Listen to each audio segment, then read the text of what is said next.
ಕೋಪನ control ಮಾಡೋದು ಹೇಗೆ, ನಿಯಂತ್ರಣ ಮಾಡೋದು ಹೇಗೆ, ಹೌ ಟು ಕಂಟ್ರೋಲ್ ಆ್ಯಂಗರ್. ಕೋಪನ ಕಂಟ್ರೋಲ್ ಮಾಡಲಿಕ್ಕಾಗಲ್ಲ. ಆ ಕೋಪದ ಎನರ್ಜಿನ ಬೇರೆ ಕಡೆ ಪ್ರವಾಹಿತ ಮಾಡ್ಬೋದು, ಟ್ರಾನ್ಸ್ಫರ್ ಮಾಡ್ಬೋದು, ಬೇರೆ ಕಡೆ ಚಾನಲೈಸ್ ಮಾಡ್ಬೋದು.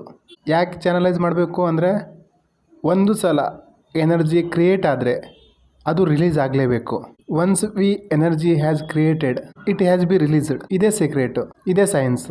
ಒಂದು ಸಲ ಎನರ್ಜಿ ಕ್ರಿಯೇಟ್ ಆಯಿತು ಅಂದರೆ ಅದು ರಿಲೀಸ್ ಆಗಲೇಬೇಕು. ವಿಜ್ಞಾನ ಏನು ಹೇಳ್ತದೆ ಅಂದರೆ, ನಮ್ಮ ಬ್ರೈನ್ ಒಳಗಡೆ 1 ನಿಮಿಷಕ್ಕೆ 800 ಶಬ್ದ ಜನ್ರೇಟ್ ಆಗ್ತದೆ.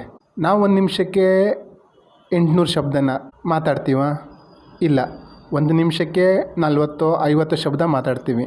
ಪ್ರಾಕ್ಟೀಸ್ ಮಾಡಿದ್ರೆ 100 ಅಂದ್ಕೊಳ್ಳೋಣ. ಯಾರೊಬ್ಬರು 1 ನಿಮಿಷಕ್ಕೆ 200 ಶಬ್ದ ಮಾತಾಡಿ ವರ್ಲ್ಡ್ ರೆಕಾರ್ಡ್ ಮಾಡಿದ್ದಾರೆ. ಗೊತ್ತಿಲ್ಲ ಅವ್ರು ಎಷ್ಟು ಫಾಸ್ಟ್ ಮಾತಾಡಿರ್ಬೋದು ಅಂತ. ಸೈನ್ಸ್ ಏನು ಹೇಳುತ್ತೆ ಅಂದರೆ, ನಿಮ್ಮ ಬ್ರೈನ್ ಏನು ಎನರ್ಜಿ ಕ್ರಿಯೇಟ್ ಮಾಡ್ತದಲ್ಲ ಅದು ರಿಲೀಸ್ ಮಾಡಲೇಬೇಕು ಅಂತ. ಹಾಗಾದರೆ ಇಷ್ಟೊಂದು ಎನರ್ಜಿಯನ್ನು ಕ್ರಿಯೇಟ್ ಆಗ್ತದಲ್ಲ, ಎಲ್ಲಿ ರಿಲೀಸ್ ಆಗ್ತದೆ? ಬರೀ ಶಬ್ದದಿಂದ ಆಗ್ತಾ ಇಲ್ಲ. ಅಂದರೆ ಅದು ನಮ್ಮ ಬಾಡಿ ಲ್ಯಾಂಗ್ವೇಜಿಂದ, ನಮ್ಮ ಟೋನ್ ಆಫ್ ವಾಯ್ಸಿಂದ, ಅಂದರೆ ನಮ್ಮ ಶರೀರದ ಮುಖಾಂತರ ಆ ಎನರ್ಜಿ ರಿಲೀಸ್ ಆಗ್ತಾ ಇದೆ. ಎನರ್ಜಿ ರಿಲೀಸ್ ಆಗಲೇಬೇಕು. ಅದೇ ರೀತಿ ಕೋಪದ ಎನರ್ಜಿ ಒಳಗಡೆ ಕ್ರಿಯೇಟ್ ಆದಾಗ ಆ ಎನರ್ಜಿ ಸಹ ರಿಲೀಸ್ ಆಗೇ ಆಗ್ತದೆ. ಆದರೆ ಆ ಎನರ್ಜಿನ ಚಾನಲೈಸ್ ಮಾಡ್ಬೋದು, ಆ ಎನರ್ಜಿನ ಹೊರಗಡೆ ಹಾಕ್ಬೋದು, ಯಾರಿಗೂ ನಷ್ಟ ಮಾಡದೆ. ಈಗ ನಿಮಗೆ ಕೋಪ ಬಂದಿದೆ, ಎನರ್ಜಿ ಹೊರಗಡೆ ಹಾಕ್ತೀರಾ. ಇದು ಪ್ರಾಕ್ಟಿಕಲ್ ಆದಂತಹ ಮಾತು. ಈಗ ನಾವು ಕೋಪ ಕಂಟ್ರೋಲ್ ಮಾಡೋದು ಹೇಗೆ ಅನ್ನೋದಕ್ಕಿಂತ ಮುಂಚೆ ಕೋಪ ಬರಲಿಕ್ಕೆ ಕಾರಣ ಏನು ಅನ್ನೋದನ್ನು ತಿಳ್ಕೊಬೇಕಾಗ್ತದೆ. ಎಲ್ಲದಕ್ಕಿಂತ ಮುಖ್ಯ ಕಾರಣ ಕೋಪ ಯಾಕೆ ಬರ್ತದಂದರೆ, ನಿಮ್ಮ ಒಳಗಡೆ ನಿಮಗೆ ಅನಿಸ್ತಾ ಇರ್ತದೆ ಏನೋ ಕಳ್ಕೊಳ್ತಾ ಇದ್ದೀನಿ ಅಂತ. When you something to lose it create fear and that fear create the anger. ಏನೋ ಕಳ್ಕೊಳ್ತೀನಿ ಅನ್ನೋ ಭಯ, ನನ್ನ ಸ್ಟೇಟಸ್, ನನ್ನ ಇಮೇಜ್, ನನ್ನ ಹಣ, ನನ್ನ ಈಗೋ, ನನ್ನ ಇಷ್ಟದ ವಸ್ತು ಏನಾದರೂ ಕಳ್ಕೊಬೋದನ್ನೋ ಭಯ, ಅದಕ್ಕೆ ನಮಗೆ ಕೋಪ ಬರ್ತದೆ. ನಿಮ್ಮ ಶಾಂತಿ, ನೆಮ್ಮದಿ ಯಾರೋ ಹಾಳು ಮಾಡ್ತಾ ಇದ್ದಾರೆ ಅಂತ ನಿಮಗೆ ಕೋಪ ಬರ್ತದೆ.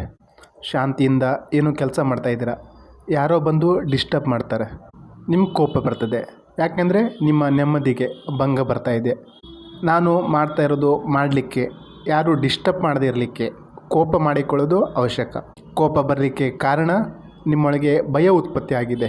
ಏನೋ ಕಳೆದುಕೊಳ್ತೀನನ್ನೋ ಭಯ, ನಿಮಗೆ ಕಳೆದುಕೊಳ್ಳಿಕ್ಕೆ ಇಷ್ಟ ಇಲ್ಲ. ನಾನೇನೋ ಬಯಸ್ತೇನೋ, ನನ್ನ ಬಯಕೆಯ ವಿಪರೀತ ಮತ್ತಾರೋ ಬಯಸ್ತಾ ಇದ್ದಾರೆ, ಮತ್ತೇನೋ ಅಲ್ಲಿಂದ ಅಸಮ್ಮತಿ ಉತ್ಪನ್ನ ಆಗ್ತಾಯಿದೆ. ಮತ್ತು ಆ ಅಸಮ್ಮತಿಯಿಂದ ನನಗೆ ಕೋಪ ಬರ್ಬೋದು. ಒಂದು ಸಲ ಎನರ್ಜಿ ಕ್ರಿಯೇಟ್ ಆಯಿತು ಅಂದರೆ ರಿಲೀಸ್ ಮಾಡಲೇಬೇಕು. ಕೆಲವೊಬ್ಬರು ಕೋಪಿಷ್ಟರು ಇರ್ತಾರೆ, ಏನು ಮಾಡೋದು? ಕೆಲವೊಬ್ಬರು ಕೋಪದಲ್ಲಿ ಎದುರಿಗಿನ ವ್ಯಕ್ತಿಯ ಮೇಲೆ ಹಲ್ಲೆ ಮಾಡ್ತಾರೆ, ಹೊಡಿತಾರೆ, ಬೈತಾರೆ, ಮೊಬೈಲು ಏನೇ ವಸ್ತು ಸಿಕ್ಕಿದ್ರೂ ಒಡೆದಾಕ್ತಾರೆ. ಆ್ಯಕ್ಚುಲಿ ಅವರೆಲ್ಲ ಒಡೆದಾಕಿರೋದು, ಅವರ ಕೋಪ ಒಡೆದಾಕ್ತಾ ಇರೋದು. ಆ ವ್ಯಕ್ತಿಯ ಮೂಲಕ ಕೋಪದ ಎನರ್ಜಿ ಅದು ಮಾಡ್ತಾಯಿದೆ. ಆ ವ್ಯಕ್ತಿ ಮಾಧ್ಯಮ ಮಾತ್ರ. ಹಾಗಾಗಿ ಕೋಪದಲ್ಲಿದ್ದ ವ್ಯಕ್ತಿ ಹತ್ರ ಜಾಸ್ತಿ ಇರಬಾರ್ದು.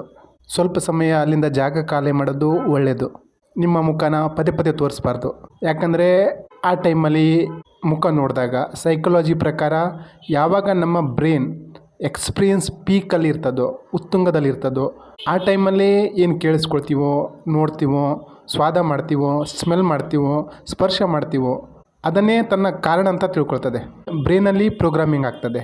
ನಾವು ಸುಮಾರು ಸಲ ಹೇಳ್ತೀವಲ್ಲ, ಅವ್ನು ಕಂಡ್ರೆ ನನಗೆ ಕೋಪ ನೆತ್ತಿಗಿರ್ತದೆ, ಪಿತ್ತ ನೆತ್ತಿಗಿರ್ತದೆ ಅಂತ. ಅದಕ್ಕೆ ಅವನನ್ನು ಕಂಡ್ರೆ ನನಗೆ ಆಗಲ್ಲ ಅಂದರೆ ಆ ರೀತಿ ಪ್ರೋಗ್ರಾಮಿಂಗ್ ಆಗಿದೆ ಅಂತ ಅರ್ಥ. ಪ್ರೋಗ್ರಾಮಿಂಗ್ ಅಂದರೆ ಮುಖ ನೋಡಿದ ತಕ್ಷಣ ಅದೇ ಎನರ್ಜಿ, ಅದೇ ಫೀಲಿಂಗು ಕನೆಕ್ಟ್ ಆಗೋದು. 10 ವರ್ಷದ ಹಿಂದೆ ಏನು ನಡೆದಿತ್ತು ಆ ಫೀಲ್ ಮತ್ತೆ ಬರೋದು. ನಾವು ತುಂಬ ಖುಷಿಯಲ್ಲಿ ಎಲ್ಲೋ ಒಂದು ಫಂಕ್ಷನ್ ಹೋಗ್ತೀವಿ, ಯಾರೋ ಒಬ್ಬರನ್ನ ಕಂಡ್ರೆ ನಮ್ಮ ಮೂಡ್ ಹಾಳಾಗುತ್ತಲ್ಲ, ಆ ರೀತಿ. ಹಾಗಾಗಿ ಕೋಪದ ಉತ್ತುಂಗ ಸ್ಥಿತಿಯಲ್ಲಿದ್ದಾಗ ಮುಖ ಜಾಸ್ತಿ ತೋರಿಸ್ಬಾರ್ದು. ಯಾಕಂದರೆ ಸಂಬಂಧ ಹಾಳಾಗ್ತದೆ, ಮತ್ಯಾವುದು ಒಳ್ಳೆ ಭಾವನೆ ಬರಲ್ಲ. ಹಾಗಾಗಿ ಯಾರ ಕೋಪದ ಕೆಂಗಣಿಗೆ ಬಲಿಯಾಗಬಾರ್ದು. ಹಾಗಾಗಿ ಕೋಪದಲ್ಲಿದ್ದಾಗ ಶಾಂತರಾಗಿರಿ, ಎದುರುತ್ತರ ಕೊಡಬೇಡಿ. ಒಂದು ವೇಳೆ ನಿಮಗೆ ಕೋಪ ಬಂತು ಅಂದರೆ ನೀವು ಅಲ್ಲಿಂದ ಎದ್ದು ಬೇರೆ ಕಡೆ ಹೊರಡ್ಬಿಡಿ. ಅಥವಾ ಜೋರಾಗಿ ರನ್ ಮಾಡೋಂಗಿದ್ರೆ ರನ್ ಮಾಡಿ, 1-2 ಕಿಲೋಮೀಟ್ರ್ ಓಡೋಗಿ, ಅಥವಾ ವಾಕ್ ಮಾಡಿ, ಅಥವಾ ತಣ್ಣೀರು ಸ್ನಾನ ಮಾಡ್ಬೋದು. ಅಥವಾ ಹೊರಗಡೆ ಬಂದು ಕಲ್ಲೋ ಮರದ ತುಂಡೋ ಏನಾದರೂ ಸಿಗದೆ ಎತ್ತೆತ್ತಕ್ಕೆ ಬಿಸಾಕಿ. ಏನಾಗುತ್ತೆ ಅಂದರೆ ಆ ಕೋಪದ ಎನರ್ಜಿ ರಿಲೀಸ್ ಆಗಬೇಕು ಅಷ್ಟೇ. ಶಾಂತ ಆಗ್ತೀರಾ, ನಿಮ್ಮ ಕೋಪ ತಣ್ಣಗಾಗುತ್ತೆ. ವಿಚಾರ ಏನಂದರೆ, ನೀವು ಏನು ತಕ್ಕಡಿ ಹಿಡಿತಾ ಇದ್ದೀರೋ ಅದು ನಿಮ್ಮ ಕಡೆನೇ ತೂಗಬೇಕಂತ ನೀವು ನೋಡ್ತಾ ಇದ್ದೀರಾ. ಪಕ್ಕದವನು ಅದೇ ಬಯಸ್ತಾ ಇದ್ದಾನೆ, ತನ್ನ ಅನುಸಾರವಾಗಿ ಎಲ್ಲ ನಡಿಬೇಕು ಅಂತ. ಹಾಗಾಗಲ್ಲ. ಇಬ್ಬರ ಕಥೆನೂ ಒಂದೇ ರೀತಿ ನಡೀತಾ ಇದೆ. ಇದು ನಿಮಗೆ ಅರ್ಥ ಆದರೆ ನೀವು ಶಾಂತರಾಗಿರ್ತೀರ. ಶಾಂತಿಯಿಂದ ಇರಿ, ಶಾಂತಿಯಿಂದ ಮಾತಾಡಿ. ಈ ಟೈಮು ಮಾತಾಡಲಿಕ್ಕೆ ಸರಿಯಾದ ಸಮಯ ಅಲ್ಲದೇನೂ ಇರ್ಬೋದು. 2-3 ದಿವಸ ವೇಟ್ ಮಾಡಿ, ಆಮೇಲೆ ನಿಮ್ಮ ಮಾತಿಡಿ.